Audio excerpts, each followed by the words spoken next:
Hello, my name is Ashley Cowie and welcome to my Film 460 mid-year progress presentation. When starting to brainstorm for my final capstone project, I chose to create a documentary on the pandemic's impact on in-person arts events, with the main research question being, how have artists pivoted their careers to satisfy the new reality of coexisting with COVID-19?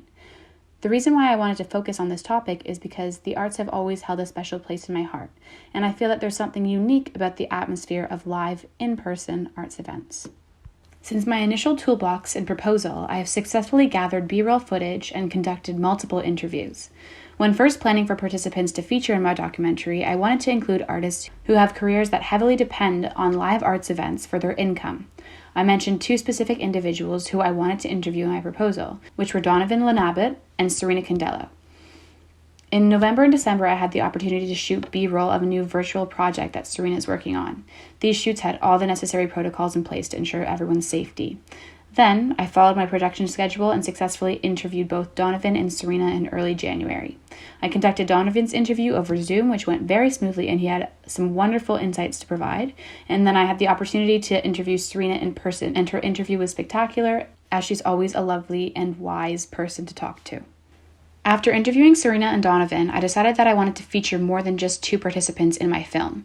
So I searched through my network for any possible ideas of individuals to interview. I was lucky enough to find two more participants, Dawn and Danny, who both work in the film and television industry in Toronto, and they own two movie theaters in the city.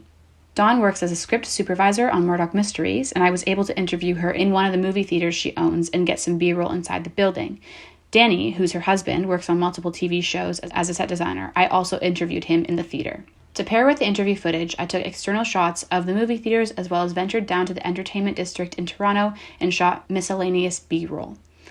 Realistically thinking, I will certainly lack a sufficient amount of B-roll given the circumstances of the pandemic, so I also bought a Storyblock subscription to use stock footage and royalty-free audio in my film.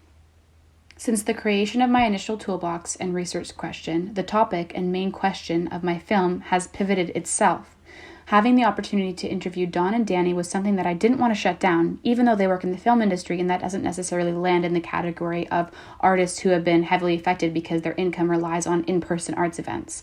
So, my new research question will be, how have individuals in the Toronto arts industry adapted to the circumstances of coexisting with COVID-19? I will be answering this question by featuring several artists from Toronto who will share their stories about their experiences adapting to the pandemic. The types and genres of art I will include are individuals who work in the music industry, the film industry, the dance industry, and the makeup industry, and potentially actors as well.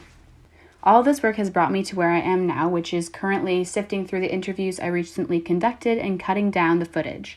I'm also finding the best B-roll clips within my personal footage, as well as looking through Storyblocks for the best visual and audio content to use in my film. I also still have a few interviews to conduct. After interviewing Dawn, she put me in contact with the makeup artist she worked with on Murdoch Mysteries, Deb Drennan, and so I'm interviewing her on Tuesday, January 26th at 12:30 p.m. I've also reached out to the main actors on Murdoch Mysteries as Dawn put me in touch with them. This includes Yannick Bisson and Helene Joy, as Dawn said they would be willing to talk to me. However, I've not heard back from them yet. I'm hoping to interview them, but that is still pending. In relation to my timeline, I'm on track. I allocated myself until February 2021 to work on production, and I will ensure all production is complete by the end of the month, if not earlier.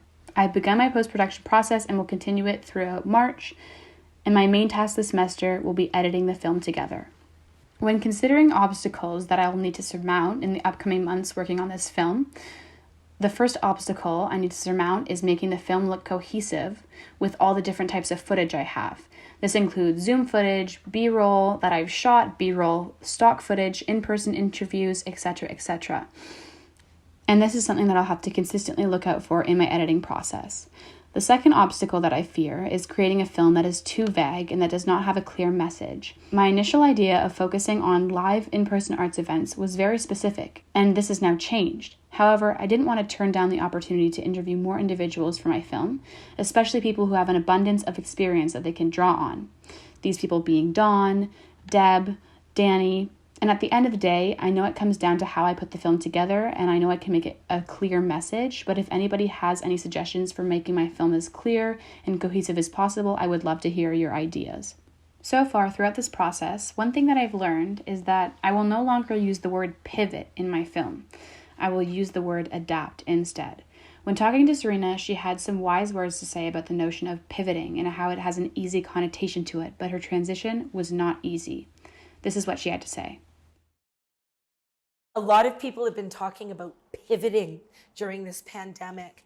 And, I really don't feel like I pivoted. Instead, I jumped from one known reality to another unknown tier of reality. It literally felt like jumping from the top of one building that was built from the basement all the way top, years and years and years of development and evolution and training and dance classes and university degrees and thousands upon thousands of hours working in community in the arts and jumping from that reality to another. It did not feel like a pivot. The second and the main lesson I've learned is don't be attached to your initial idea. It's something I've been told multiple times and even something that the professors have repeatedly said in Film 460, but it's not necessarily something I processed until I was forced to do it. Being given the opportunity to interview Dawn and Danny was something that I didn't want to turn down, even though it would mean I would have to somewhat tweak my initial film idea. And I'm allowing the process to lead me where it should while also keeping in mind the message that I want to convey. Finally, in terms of personal knowledge that has helped me so far, first, the personal camera equipment that I own, as well as my previous experience with making documentaries, has been a great help. This has enhanced the quality of footage and the audio that I shot, and it will make my life easier when it comes to the editing process. But the main external resource that has helped me overall is my network. This has helped me a tremendous amount due to the fact that I could feature the individuals that I know through my network in my film. And they've all provided amazing insight and spoken about their personal experiences, and I'm so grateful to have learned about them and to have had the privilege to hear their stories during such a difficult time. Thanks so much for listening, and I look forward to your feedback.